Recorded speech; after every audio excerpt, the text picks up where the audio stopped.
Cross voting થયું ને કોઈ એકાદ જણ રહી ગયો અને 3 જણ જીતી ગયા તો એ જીતેલા 3 લોકોમાંથી કોઈને મુખ્ય હોદ્દો મળશે નહીં।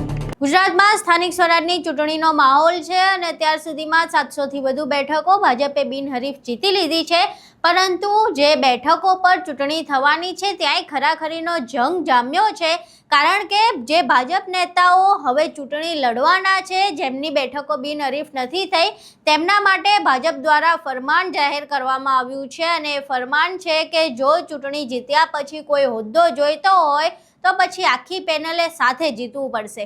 આખી ઘટના શું છે તેના વિશે વિગતે ચર્ચા કરીએ। નમસ્કાર, તમે જોઈ રહ્યા છો ચક્રવાત ન્યૂઝ, હું આપની સાથે હેમંત।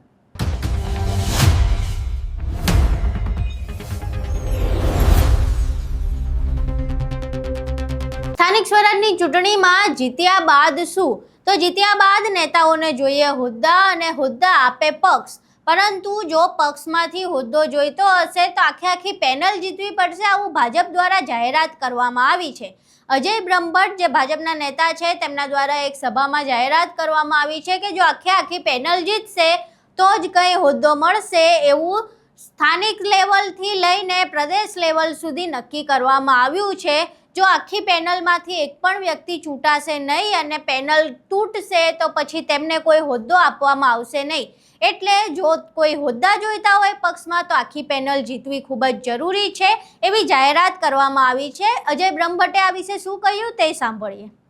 આપ સૌ લોકો, પહેલું તો આ 4 જણને તમારી હાજરીમાં એવું કહેવા માંગુ છું પ્રદેશ ભાજપ વતી કે મત લેવા માટે કાર્યાલય ખોલ્યું છે, જીત્યા પછી આ જ બધા લોકોને જમાડી અને 5 વર્ષ માટે કાયમી કાર્યાલય ખોલ્યું।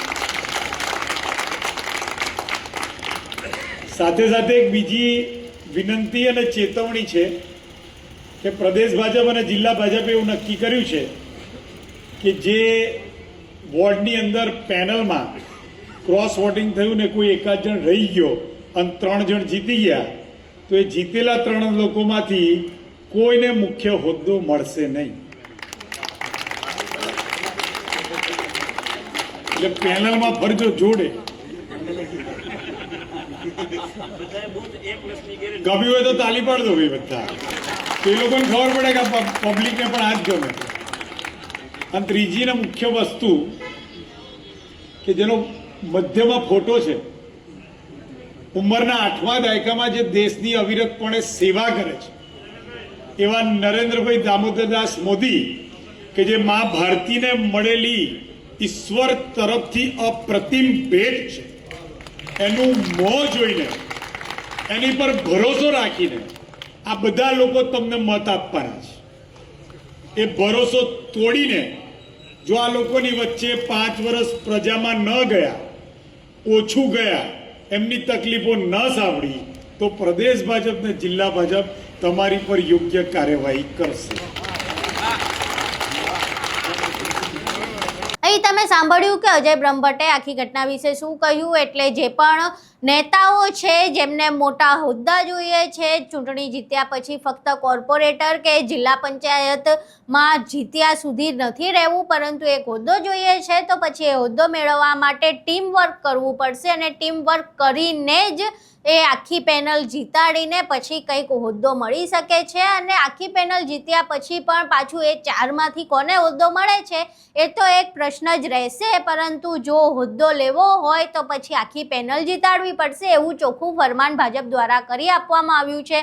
હવે આ આખી પેનલ જીતાડવા માટે ભાજપ દ્વારા શું સામદામ દંડભેદ કરવામાં આવે છે, નેતાઓ આગળ શું કરે છે તે જોવું રહ્યું, પરંતુ હાલ તો આવી જાહેરાત કરવામાં આવી છે। આ સિવાય એવું પણ કહેવામાં આવ્યું છે કે તમામ જે નેતાઓ છે તેને વોટ નરેન્દ્ર મોદીના નામે મળે છે, એટલે જીત્યા પછી જો લોકોની વચ્ચે નહીં જાઓ તો પણ ભાજપ દ્વારા કાર્યવાહી કરવામાં આવશે। આ આખો વિડીયો સામે આવ્યા બાદ તમારું શું માનવું છે? તમારા આખી જે ભાજપ દ્વારા રણનીતિ ઘડવામાં આવી છે અને જે હોદ્દો માટેના ક્રાઇટેરિયા નક્કી કરવામાં આવ્યા છે તે વિશે તમારું શું માનવું છે? તમારા મંતવ્યો અમને કોમેન્ટ બોક્સમાં જરૂર જણાવજો। વિડીયો પસંદ આવ્યો હોય તો વિડીયોને લાઇક કરજો, શેર કરજો અને અમારી ચેનલને સબસ્ક્રાઇબ કરવાનું ભૂલશો નહીં। નમસ્કાર।